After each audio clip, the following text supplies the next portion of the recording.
Welcome to Scary Stories Night. Get ready for chilling tales that haunt your nights.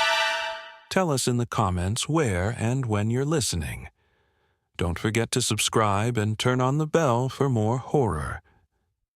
Now, lights off. Let's begin. My wife and I recently moved to a beach house located on the rugged Pacific Northwest coastline. The cottage with yellow shutters opened out onto sand dunes, leading to the ocean. We were surrounded by neighboring cottages, each with the same yellow shutters.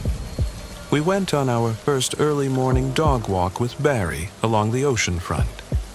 It was a misty morning, and the waves lapped up onto the beach.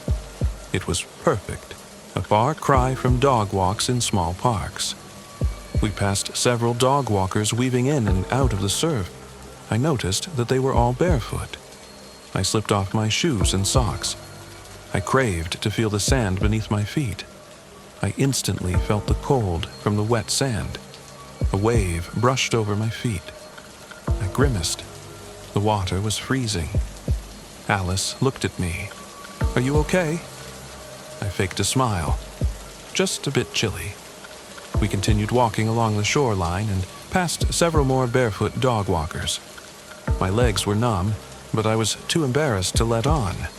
I thought to myself, how are they able to withstand the cold? My wife looked at me again. "Are you sure you're okay?" The pain was now unbearable. "Shall we explore the town?" I quickly replied. With my shoes and socks back on, we strolled through the small coastal town. There was a small bait shop and a hardware store, but not much else. My legs were still numb, and I needed to warm up. "Shall we get something to drink?" I suggested. "Where?" Alice replied.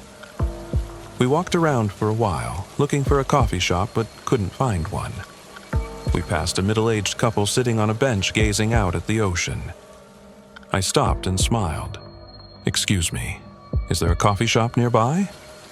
They continued to gaze out at the ocean. It was like they were in a trance. "We've just moved here," I added. Their eyes lit up.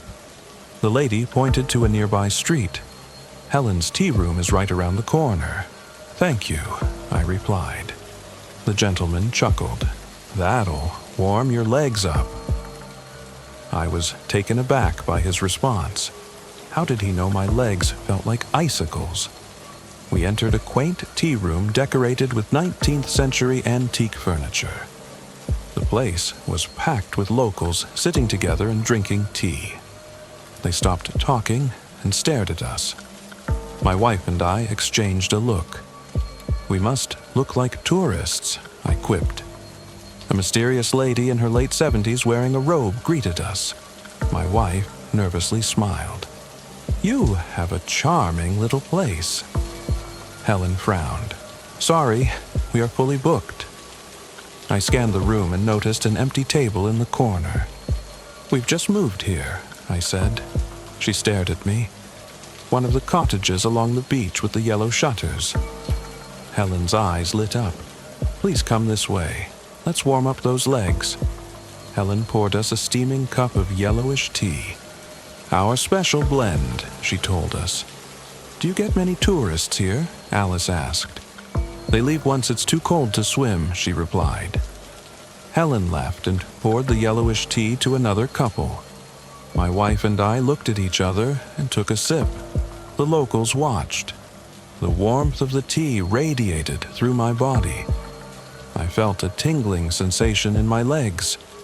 The numbness melted away. Later that evening, I took a lukewarm shower and joined Alice in bed. She was asleep on top of the sheets. I opened the bedroom window slightly to let in the cool ocean breeze. It wasn't a hot night, but it felt humid. Tossing and turning, I woke up to Barry's loud barking. I looked at my cell phone. It was 2 a.m. Barry continued to bark louder and louder. I entered the living room and switched on the lights.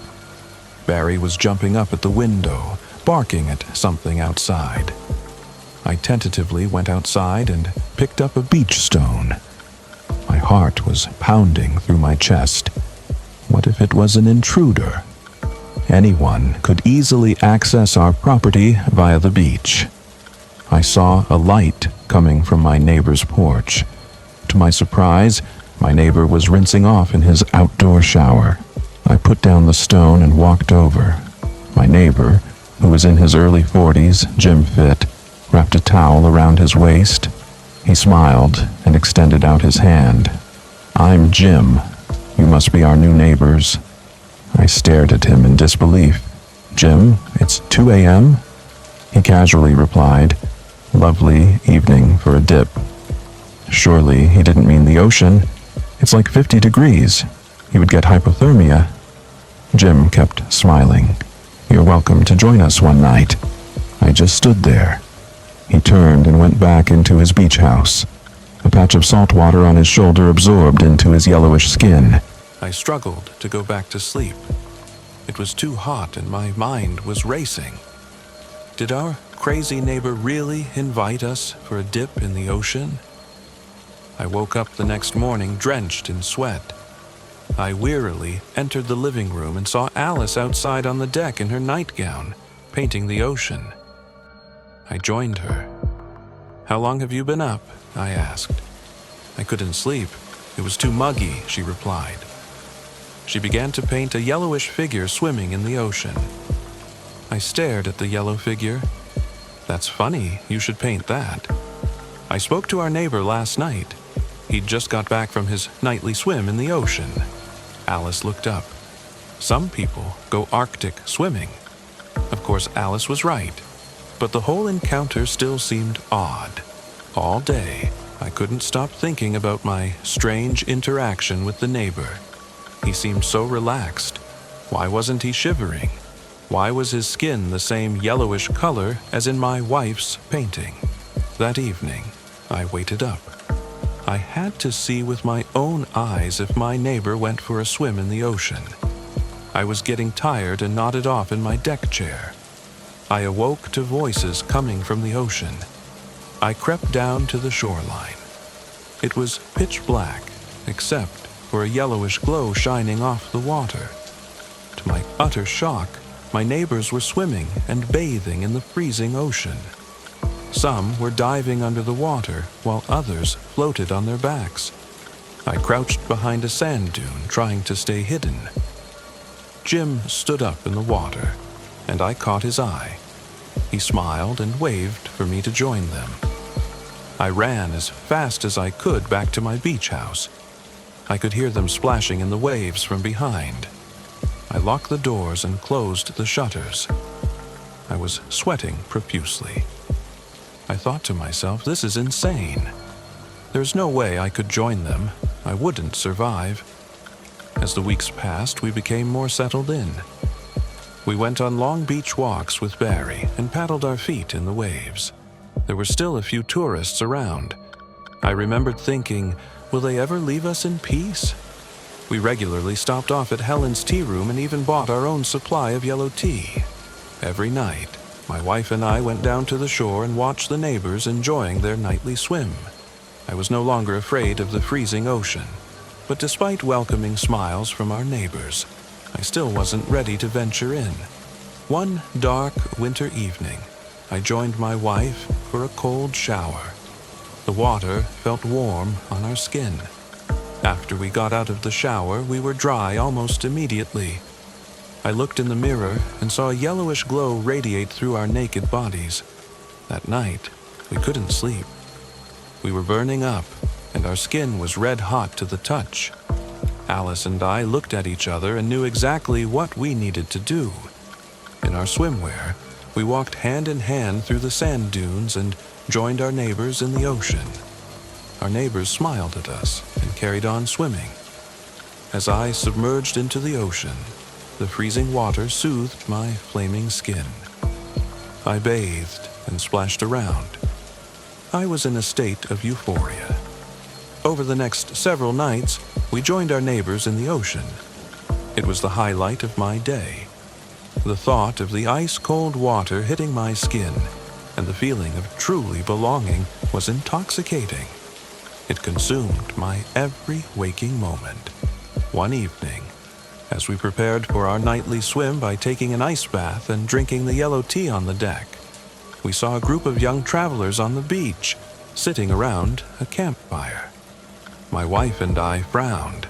How dare they spoil our perfect evening? As we walked down to the shore, an argument erupted between our neighbors and the travelers. There was lots of swearing back and forth. The neighbors engulfed the travelers, and to my shock, dragged them into the ocean. The travelers were screaming and thrashing about as they were held under the freezing water. I ran into the ocean, but it was too late. Everything went silent. The travelers were floating face down. I desperately tried to pull their lifeless bodies back to the shore, but the tide was too strong. The neighbors bathed and swam like nothing ever happened. Back at our beach house, my wife and I were panicking. "We need to call the cops," Alice cried. "It would be our word against the neighbors," I exclaimed. "There's no way the cops would believe our nightly swims and our resistance to the freezing ocean. It would be ruled a tragic accident involving drunk tourists." The next morning, we woke up on the bathroom tiles. We couldn't sleep as we were burning up and needed to take turns going in and out of the shower. I went outside to get some fresh air and saw Jim setting off for his morning run. He smiled at me. How can he possibly smile? Does he even realize that he murdered innocent people last night? My wife and I decided to clear our heads and take Barry on a long walk. I couldn't help but look at the majestic scenery, the jagged cliffs and the waves crashing against the boulders. There was a brief moment where I forgot about last night. As we walked back, we passed a young family with a 5-year-old little girl. The mother politely asked, "Is there anywhere that sells ice cream?" "It's not summer," I abruptly answered. The mother and father exchanged a look and continued on. Their daughter looked upset. It then dawned on me that I was becoming like my neighbors and that they were in danger. I quickly caught up to them. "You need to leave!" The family hurried away from me. I shouted out, "It's not safe for tourists." That evening, we decided to not go for our nightly swim. How could we after what we witnessed? We stayed in our ice bath, but the temperature kept rising and the water started to boil. We were getting cooked alive and had no choice but to go into the ocean. "One little swim," I said. We quickly headed down to the shore and entered the ocean. We avoided our neighbors who swam and bathed in what might as well have been the traveler's blood. My wife and I swam for our lives, desperately trying to get the heat off us.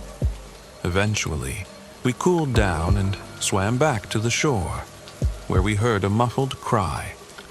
Our neighbors were dragging the young family, kicking and screaming, from a nearby beach house they were renting. The neighbors savagely submerged the mother and father. I swam over as fast as I could and tried to fight them off, but they held me back. They were too possessed, their eyes bright yellow. The little girl was left struggling to stay afloat, her arms and legs no longer able to move in the freezing water. The mother and father stopped fighting and went limp.